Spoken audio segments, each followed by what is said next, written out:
Shkruar News ju përshëndes, ju ftoj të ndiqni parashikimin e motit për sot dhe nesër në vendin tonë dhe kontinentin evropian.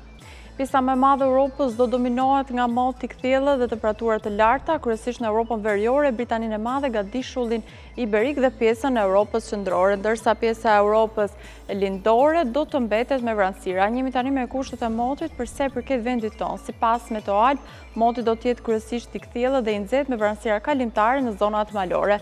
Temperaturat do të luhaten nga 12 deri në 35 gradë Celsius. Era frymë me një shpejtësi 30 km/orë dhe dallgëzimi në brigjet detare do të jetë i ulët.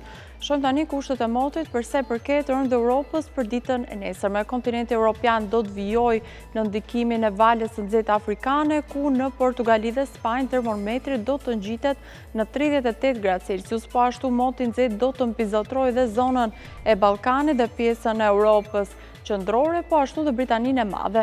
Njemi tani me kushtet e motit për sa i përket vendit tonë për ditën e nesërme. Sipas Meteoalb, moti do të jetë i kthjellët dhe i nxehtë gjatë paradites, ndërsa pasditja sjell zhvillim vranësirash në zonat Verior dhe Juglindore. Temperaturat do të variojnë nga 13 deri në 36 gradë Celsius. Era frymë me një shpejtësi 25 km/orë dhe dallgëzimi do të jetë i ulët. Shohim tani temperaturat minimale dhe maksimale sipas Meteoalb për vendin dhe rajonin.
Ky është parashikimi i motit për sot dhe nesër në vend Europë. Falenderoj për vëmendjen, bashkë mirupafshim.